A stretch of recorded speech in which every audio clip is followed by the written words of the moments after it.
Ramai itu ya. Tarifnya naik. Pemerintah bingung nyari duit. Akhirnya Iya, sekarang segala karbon macam dipajakin. Betul.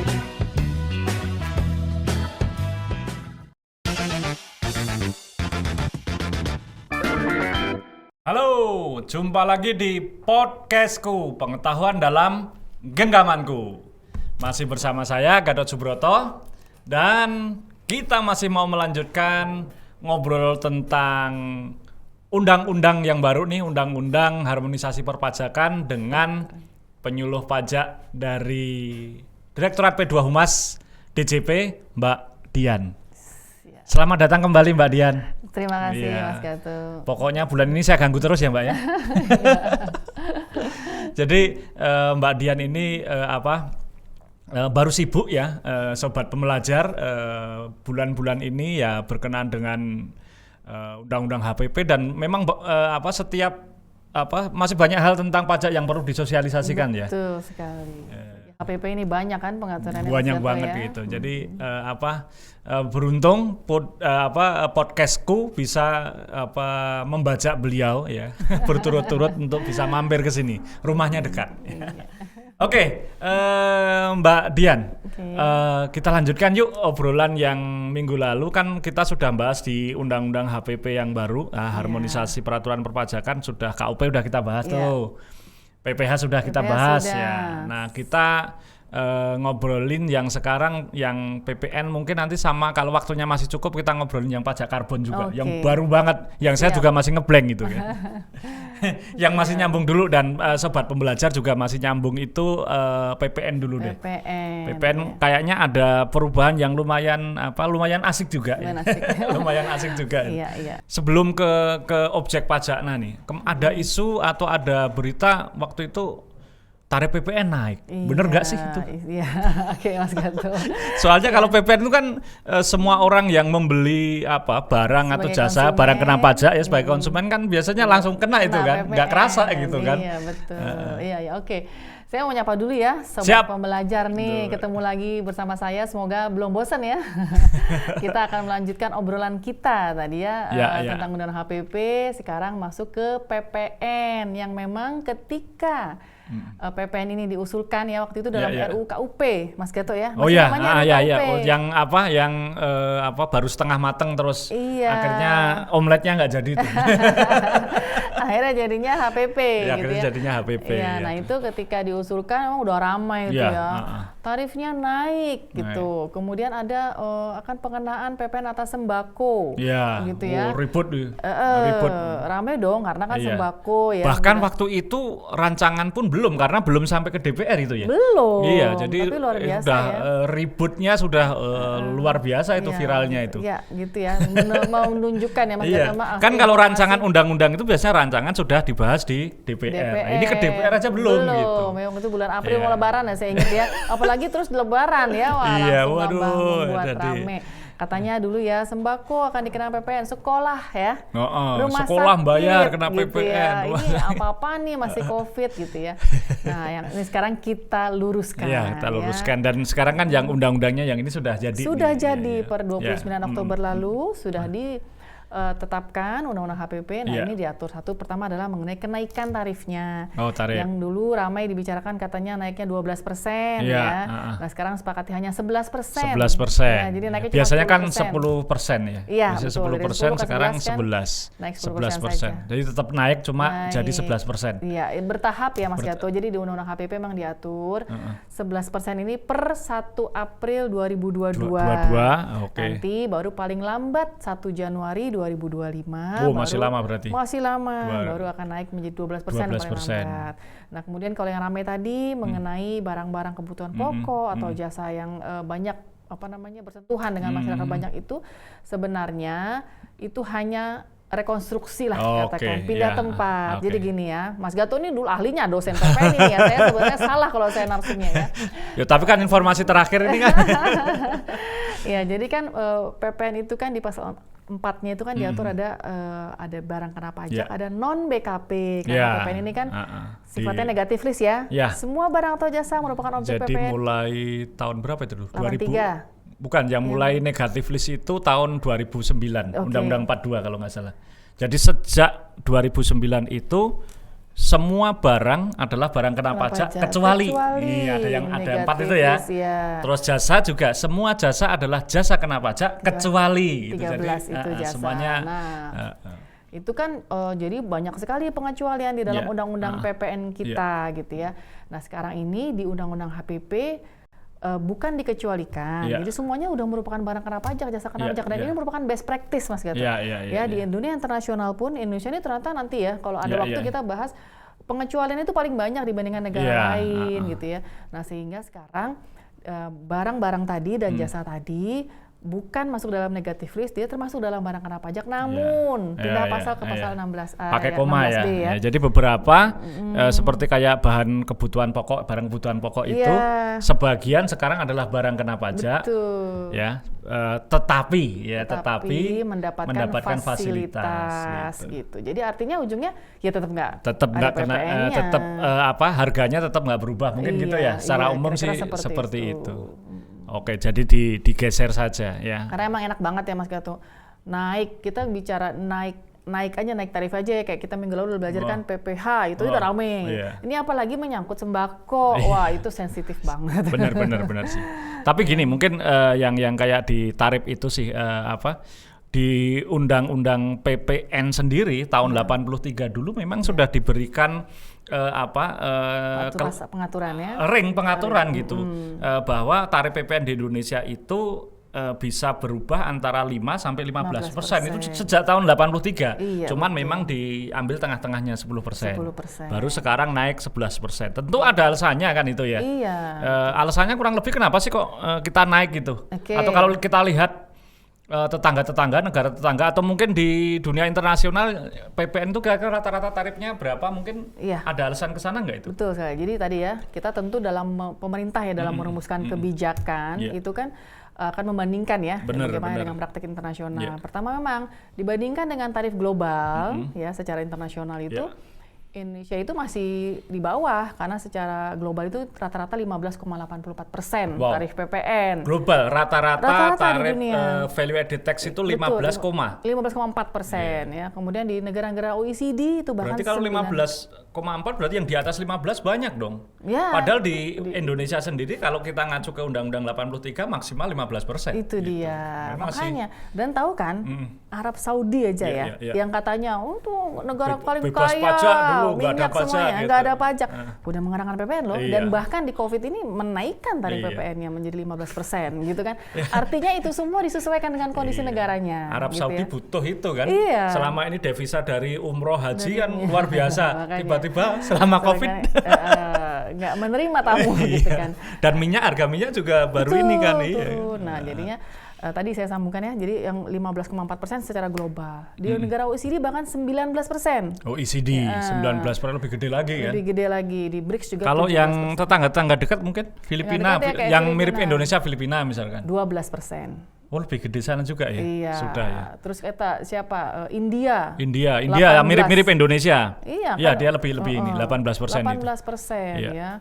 Kemudian ada Pakistan 17%. Jadinya oleh karena itu ya negara kan kita paham semua, siapa yang nggak tahu kalau negara butuh uang untuk menangani COVID ya. Satu sisi pajaknya banyak mendapatkan insentif, banyak memberikan insentif sehingga ada tax expenditure di situ. Terus di lain sisi juga harus mengeluarkan banyak pengeluaran kita dana PEN ya, pemulihan ekonomi nasional itu. Ya memang sih alasan bahwa kita butuh dana banyak untuk ini kan sekarang negara butuh dana. Iya, betul. Itu juga benar juga, masuk akal juga ya. Sementara di sisi-sisi lain yang berbasis PPH kan malah jadi potensinya jadi turun itu. Iya kan, tarif-tarif potensi penerimaan pajaknya kalau secara teori kan dibandingkan dengan peraturan yang lama akan lebih menurunkan kan sekarang. Dan jangan lupa juga pajak. Walaupun tadi misalnya dengan naik 11% mau nggak mau nih konsumen akan menanggung bebannya gitu ya kenaikan tarif. Tapi kan di Undang-Undang PPH-nya diberikan kemudahan, sehingga daya belinya bisa dipertahankan dengan tarifnya. Jadi tetap harmonisasi itu bukan hanya di harmonisasi kita juga, tetap masuk dengan negara-negara lain juga. Iya, betul. Jadi termasuk yang tadi, yang sembako yang sensitif itu sekolah itu kan sebenarnya itu kalau saya menangkap ini untuk istilahnya membuat undang-undang kita lebih fleksibel di masa depan kan. Iya. Jadi gitu. kalau mau ngenain nggak usah ganti undang-undang ya, gitu ya. Langsung gitu. Kayak misalkan kayak beras atau bahan kebutuhan pokok itu kan. Iya. Memang beras pun ada yang harganya yang biasa ya, kita konsumsi, ada yang super mahal juga. 200.000 ada gitu. Yang mengkonsumsi hanya orang-orang tertentu saja gitu. Dan itu sama-sama nggak kena PPN kan, karena non BKP yang dulu. Betul. Nah sekarang beras itu masuk BKP, masuk barang kena pajak, tetapi dibebaskan. Iya. Nah, nanti baru kalau sudah masuk BKP, beras yang tertentu itu yang mahal banget itu kan kalau mau dikenakan PPN dia sudah barang kena pajak. Tinggal nggak dikenain fasilitas saja gitu kan. Tapi yang dikonsumsi orang banyak tetap dapat fasilitas. Kira-kira seperti nanti aturannya lebih detailnya pasti ada aturan pelaksanaannya, tapi konsepnya seperti itu ya nggak cuma beras kan Mas Gato. Kalau kita coba membuka wawasan teman-teman kan. Daging wagyu yang sekilo sampai jutaan gitu. Ada namanya waktu ke Jepang dulu Kobe beef. Nah itu kan. Lembutnya ya Allah, itu katanya sapinya aja itu selama hidupnya dia dikasih makan dipijitin tiap hari gitu kan. Ya ampun, tersinggung nggak sih kita? Salah sama sapi. Nah itu. Jadi terus pendidikan juga sekolah-sekolah. Pendidikan ada yang pendidikan yang memang pendidikan yang komersial banget gitu. Betul. Yang kan kalau yang murah-murah ya tentu itu tadi ya hak, bahkan Mas Gato tahu kan ada sekolah gratis sampai SMA gitu. Tapi kalau termasuk kayak yang misalkan kesehatan, antara kesehatan atau kecantikan itu saya bingung ini. Iya kan? Itu Dokter Tompi teman saya itu beautifulnya itu rame banget itu. Betul. Saya kalau cuma lewat doang ya Mas Gato. Itu enggak parkirannya. Itu kan yang masuk sebenarnya orang sehat. Iya, orang sehat. Cuman hidungnya kurang mancung dikit. Aduh, saya tersindir ini. Harus Dokter Tompi. Oke deh. Sekarang dilanjut ke yang saya masih ngeblank sama sekali nih Mbak Dian. Pajak karbon. Pajak karbon. Ya ini karena pajak baru banget ya. Nih, baru banget. Pajak baru. Jadi jangan banyak yang ngeblank, tapi again ya kalau sesuatu yang baru banyak yang nggak ngerti ya, nanti berita-beritanya tuh kadang dibuatnya yang tadi clickbait tadi ya, yang membuat orang jadi pemerintah bingung nyari duit, akhirnya sekarang segala macam dipajakin. Betul gitu. Sampai Ibu Menteri dalam satu kesempatan pernah bilang, ini kok kayaknya Bu Sri Mulyani ngamuk ya, apa-apa dipajakin. Nggak demikian ya, sobat pembelajar. Jadi sebenarnya kalau pengenaan carbon tax ini lebih kepada ada alasan lain selain penerimaan, yaitu apa itu? Komitmen Indonesia terkait dengan ini iklim nih. Pemanasan global betul, gitu ya. Pemanasan global, emisi gas rumah kaca yang semakin meningkat. Kalau negara-negara industri kita katakan Inggris, Amerika. Itu sudah dari dulu mengenakan. Nah, tapi Indonesia memang belum, karena kan memang mungkin Indonesia masih relatif rendah ya kontribusinya gitu ya di dalam. Tapi dunia itu berharap banget negara-negara Katulistiwa yang besar kayak Indonesia, Brasil yang katanya paru-paru dunia untuk untuk tetap menjadi istilahnya penjaga iklim di bumi ini betul gitu. Supaya dampak negatifnya itu kan karena semuanya akan merasakan. Iya, benar-benar. Nah, oleh karena itu ada ya Paris Agreement, di situ nyatakan komitmen Indonesia akan menurunkan emisi gas rumah kaca sebesar 29% kalau dengan diri sendiri, dengan kekuatan sendiri, atau dengan dukungan negara lain sebesar 41%. Nah, gimana caranya? Tentu kan perlu dong diatur juga pola konsumsi. Bagaimana dalam hal ini adalah korporasi ya yang banyak mengeluarkan karbon. Nah, itu nanti kan akan diatur. Yang mengeluarkan karbon itu kan banyak banget itu. Termasuk mobil kita kan ngeluarin karbon juga itu. Iya, betul. Tapi enggak ya, belum dikenain ya. Belum. Nah, ini pertanyaan yang bagus. Jadi pengenaan carbon tax ini disyaratkan harus mengikuti adanya peta jalan, roadmap. Ada tahapannya. Ada timeline-nya roadmap pasar karbon dan pajak karbon itu sendiri. Jadi ada tahun 2021 baru diputuskan ini undang-undangnya mengenai karbon dan baru diuji cobakan. Jadi diuji cobakan sehingga nanti pengenaan pajak karbon ini secara bertahap baru 1 April 2022 ini baru dikenakan kepada PLTU batubara. Jadi 1 April 2022 untuk tahap pertama. Yes. Itu yang menjadi pengusaha PKP enggak nanti jatuhnya? Iya dong. Ya jadi yang harus membayar pajak karbon itu PLTU batu bara. Nanti secara bertahap saja. Baru PLTU batu bara saja. Betul. Berarti ya kayak Python kayak gitu ya. Iya. Yang PLTU yang sebenarnya itu korporasi besar dan dia menjual listriknya juga ke PLN gitu ya. Iya. Nah, itu kan bertahap tadi saya sampaikan sesuai dengan kesiapan dari industrinya, dari sektornya. Jadi kalau 2021, berarti nanti ke depan mungkin setelah itu pabrik-pabrik besar kita belum bisa ngomong. Belum bisa ya. Ini membayangin aja gitu. Iya, Karena pabrik-pabrik juga banyak yang nyumbang emisi karbon, iya benar. Mungkin yang perlu dijelaskan. Mungkin mobil-mobil itu masih yang terakhir lah, ujung banget itu. Dan itu pun masih saya belum bisa ngebayangin itu. Iya. Dan mungkin yang perlu dijelaskan adalah mekanismenya ya. Ya, mekanismenya gimana? Termasuk subjek pajaknya siapa, kemudian cara ngitungnya deh gitu ya, berapa tarifnya berapa, dasar pengenaan pajak berapa, gitu kan. Nah, jadi ini kita menggunakan sistem namanya cap and tax. Ya, cap and tax. Cap itu adalah batas emisi. Jadi suatu korporasi ya itu diberikan batas emisi, misalnya katakan 100 gitu ya. Nah, ketika dia ternyata dalam kegiatan produksinya menghasilkan emisi di lebih dari cap tadi, lebih dari batasan, nah dia itu masih bisa beli dari korporasi lain yang misalnya PTB-nya itu kan sama-sama 100, dia cuma pakai 80. Oh gitu. Nah, dia bisa beli tuh 20-nya dia beli, itu namanya makanya mengikuti peta pasar karbon. Ada pasar karbonnya dibeli. Nah, nanti nilai karbonnya ada aturan sendiri berapa. Nah, masih belum kebayang sih, belum kebayang. Saya belum juga kebayang. sebenarnya baru baca aturannya aja ya, Mas Gato. Tapi maksud saya artinya korporasi itu kayak misalkan PLTU batubara itu dia batasan maksimal gitu kan. Jadi kalau misalkan sekarang itu dia sudah lewat masih ngegas terus, kalau sekarang kan nahan dulu. Nah, kita cari yang lain yang masih kurang gitu kan. Iya, jadi dia kalau ketika dia lebih kan, dia mau nggak mau dong ada tuntutan produksinya kan nggak bisa di-stop juga. Nah, sehingga dia melebihi batas emisi tadi. Nah, dia bisa beli. Yang kena pajak itu kelebihannya itu. Nah, tepat. Jadi bukan kelebihannya. Yang lebihnya tadi dia bisa beli dulu. Kalau dari dia beli dari perusahaan lain ternyata masih kurang, ya katakan dia lebihnya 130, dia lebih 30, dia cuma dapat 20, kan lebih itu 10. Nah, 10-nya itulah boleh dikenakan pajak. Jadi pajak karbon ini hanya instrumen pelengkap. Lengkap, benar-benar. Ya, jadi jangan khawatir, nggak ngamuk kok. Tapi sampai di sini benang merahnya jadi kebayang gitu. Akhirnya karbon itu emisinya benar-benar dibatasi kan. Iya. Jadi semua mau nggak mau harus mengatur, tidak asal ngegas. Tidak asal ngegas. Nah, tadi saya sampaikan di awal, dia mengatur pola konsumsi pada para korporasi. Dan mungkin tarifnya perlu dijelaskan. Tarifnya berapa itu? Tarifnya itu hanya tadi kalau dulu di rancangannya itu 75 rupiah per CO2 ekivalen. Oh, dia nggak pakai persentase tarif ya? Enggak, jadi per muatan CO2-nya. Per muatan CO2-nya. Nah, yang disepakati di HPP ini adalah Rp30. Rp30.000 per itu, per Rp30 per kilogram. Artinya Rp30.000 per ton CO2. Nah, ini perlu disampaikan juga jauh lebih rendah. Kalau 30.000 artinya sekitar $2. $2 per ton CO2.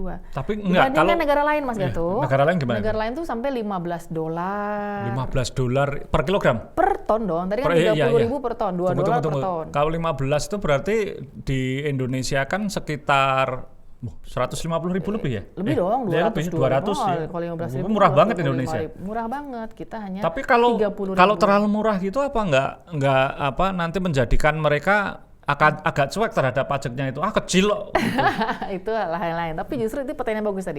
Kalau murah tadi apa nggak nanti jadi komoditi yang bisa disalahgunakan oleh negara lain karena jadi pasar. Indonesia murah tuh pasar karbonnya. Nah, ini jadi PR tersendiri buat pemerintah ya, nggak cuma Kementerian Keuangan nih, ya Kementerian SDM. Iya, ini lintas kementerian lembaga ini. Untuk menjaga tadi supaya pasar karbon Indonesia yang murah tadi tidak disalahgunakan. Oke, kalau berarti bayar sih harusnya kalau udah murah ya bayar aja. Iya. Berarti kalau aku nangkep sih kalau ini benar-benar pajak hanya sebagai salah satu instrumen untuk itu. Jadi bukan tujuan. tujuan juga lah kan ada tetap ada masukan ya, tapi kan lebih kalau lihat dari tujuan lainnya dari cara menghitungnya tarifnya segitu sama negara lain kita lebih kecil rendah, banget gitu kan artinya bahwa ini kayak semacam langkah pertamanya negara kita untuk mendukung itu pembatasan pemanasan global, emisi global emisi gas rumah kaca. Jadi ya pemerintah kan juga melihat-lihat Mas Gatot memperhitungkan, tapi memang udah satu tuntutan dunia nih gitu, kita harus ikutlah berkontribusi dengan mengenakan pajak karbon ini. Ini menarik ini, saya harus baca dari nol ini nanti nih karena ini hal yang baru benar-benar ya teman-teman ya, sobat pembelajar ya, malah justru pengen nanti pengen tapi ini otoritasnya nanti di DJP juga ya? Di DJP kalau pajak karbonnya ya. Pajak karbonnya tetap DJP juga ya. Ini pekerjaan baru juga buat teman-teman DJP gitu. Jadi yang masih merayakan penerimaan 100% tahun depan PR-nya nambah banyak. Di KPP tertentu ya, karena baru PLT batubara. Gitu. Mulai diberlakukannya tadi 1 April 2022. Oke. Bayangan sementaranya seperti itu ya untuk pajak karbon. Sobat pembelajar, jadi tidak seruwet sehoror yang tadinya kita bayangkan mungkin ya. Saya ngebayanginnya namanya begitu kalau karbon itu udah kendaraan bermotor. Berarti nanti efeknya ke PLTU tuh listrik kita langsung serta-merta naik kayak gitu. Jadi enggak serta-merta. Iya. Ya kita tunggulah nanti kurang lebih seperti apa. Tapi ternyata sekali lagi ya untuk pajak karbon itu benang merahnya bahwa ini wujud pemerintah untuk mendukung itu ya, yang dilakukan oleh seluruh negara di dunia. Okay. Untuk PPN ya, sekali lagi sobat pembelajar, PPN tadi sembako nggak usah takut karena tetap harga beras masih sama ya, kurang lebih masih sama gitu. Kemudian tarif naik sedikit, tapi itu juga dibandingkan dengan rata-rata tarif di dunia kita termasuk masih rendah. Bahkan di negara-negara yang mirip seperti kita, kata India, Filipina gitu, kita masih rendah juga. Oke ya, terima kasih Mbak Dian ya. Sama-sama Mas Gatot. Masih berharap nanti bisa kita lanjutkan lagi pembahasannya untuk yang... Saya masih menunggu undangan untuk yang terakhir tuh, yang paling rame juga, undang-undang PPS. PPS ya. Teks amnesti jilid 2. Oke ya, kita susul nanti di podcast berikutnya. Jadi sobat pembelajar ya, tetap stay tune ya di podcastku. Akan kita lanjutkan pembicaraan kita di next edition ya. Tetap stay tune. Keren banget nanti topik berikutnya. Jangan ubah channel Anda, tetap tunggu link link podcast dari podcastku, pengetahuan dalam genggamanku.